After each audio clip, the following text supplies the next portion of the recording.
Hello, I'm Brian from the TubeClock database, and today we have the currently largest Nixie clock that I've ever reviewed. If you can't tell just by looking at these are B7971 tubes from Burroughs. They're generally regarded as the largest alphanumeric Nixies ever made. I'm a bit of a loss at where to begin with this thing. Let's just take the enclosure off carefully here and take a look at it. Normally I would do a close-up of the size comparison, but you can probably see from here that each one of these digits is about the size of a Coke can. So with that out of the way, let's take a closer look at it. You can tell just by looking at it that this is definitely a substantial and amazing Nixie clock. As far as I can tell, I think it's the second largest one ever, commercially made. There are definitely one-offs using, large Rodin tubes or things like that. The one that I believe is slightly larger is the cogwheel system, which actually uses 8 of these tubes instead of 6.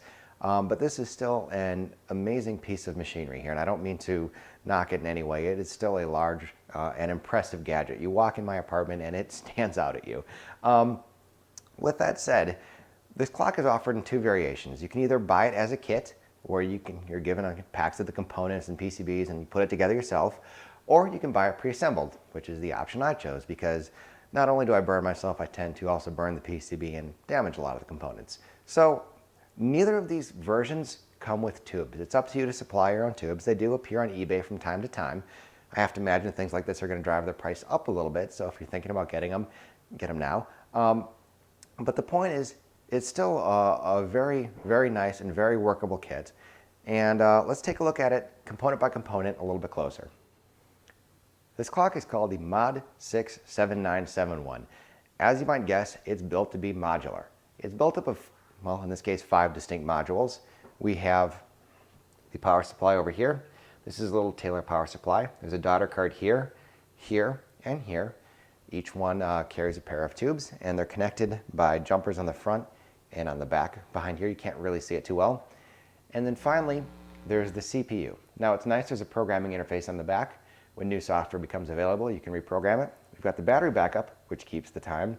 We have a rotary encoder, which we'll get into in a second, but this makes setting the clock really easy.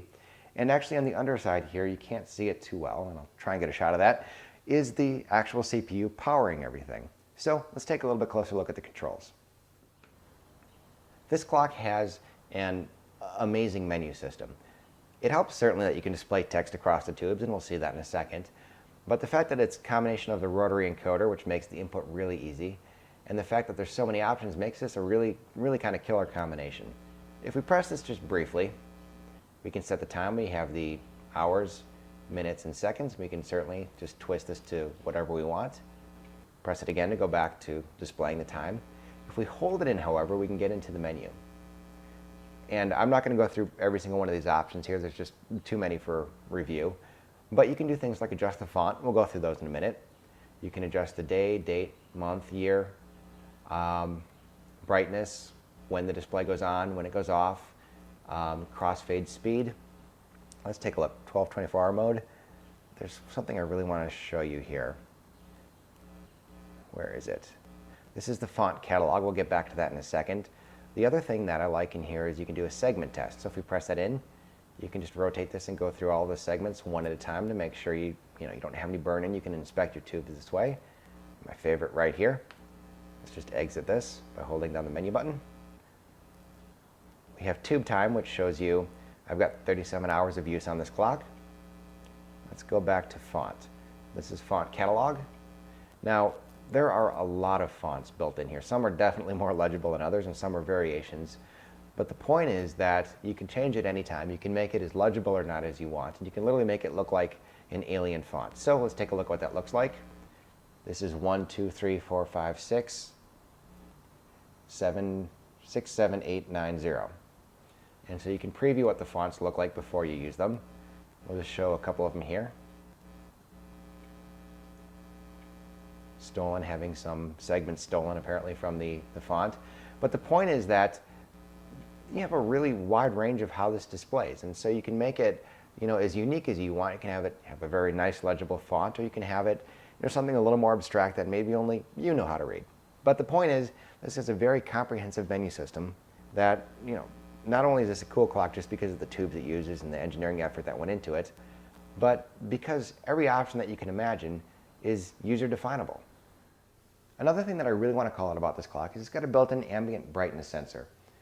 We can access the actual value by going to LDR test, and we can see that right now the ambient brightness is about 249. You can see if we cover it up, it gets quite a bit darker in here. And we can tell if we take a really bright flashlight and shine it on it that it maxes out at 255. Now, you can certainly use this to calculate the ambient brightness of your room, which is kind of cool on its own, I guess. But what we do is we match that with the menu option. Oops, I think I went past it. There we go. LVL set. What I've done is I've programmed it so when the brightness sensor reaches 200, it should switch my tubes to bright mode. And when it's less than 200, it should switch them to dim mode. And those menu options are right here. Dim is how bright should the tubes be set when it's dark in here. And bright is how bright should the tubes be set when it's bright in here. This is another tool to help you prolong the life of your tubes. If it's dark in your apartment, you certainly don't need to have them on full brightness. And any little feature like this, which helps prolong the life of the tube, certainly adds value to the clock and is a feature that I really appreciate. Now, I talked about the rotary encoder. It's not a pod or something like that. You can turn this as many times as you want in any direction, and you can press it in. And I wish I could get my little microphone in here. It's got a very nice, satisfying click. You know when it's made the connection to the next step. It's got a nice little push button feel to it that you can use again to set the timer menu or things like that. But it's a cool little touch, and I think it's actually unique to this clock. I can't recall any other clock using this type of input method, but this, combined with the alphanumeric display, means that setting the time on this clock is easier than any other Nixie clock that I've ever owned. The construction of the clock itself warrants a little bit notice. Everything here has a nice standoff. It's got a very nice, clean design. The base itself is a nice piece of milled aluminum. It's very solid feeling. It's got these nice, thick, kind of industrial rubber stoppers, so it's not going to go sliding around your desk. And let me just plug back in the power here. The enclosure itself is very well engineered. It's got cutouts for the power supply and for the rotary encoder, so you can still access them. Let's get that on straight. It fits perfectly across the bottom. There's little rubber stoppers. You can't see them, but you kind of feel it when you set it down, which one, prevent this from sliding around, but two, also help, give it a nice kind of cushioned feel on here. Like I said, you can still access the rotary encoder and the power supply, of course. It does a nice job protecting it. This thing is nearly 1/4 inch thick plastic, or acrylic here, excuse me. It's definitely cleanly built, and while it does have kind of that industrial, very squared, very machine-looking enclosure, I think that that's very fitting for a clock like this. I like it. Good job. Now, I wanted to get a shot of the underside of the PCB, or of the CPU board. It's turning out to be shockingly difficult to capture on video. I did manage to get a couple photos of it still, and they'll be posted in the review. But right now, about the best we can do is kind of crawl through the focus here a little bit, and hopefully you can get an idea of, oops, wrong direction, of how it's constructed this way.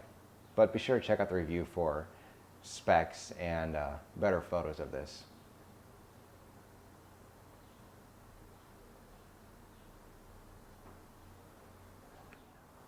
So this clock is really meant for someone who has 7971s either sitting around or has relatively easy access to them.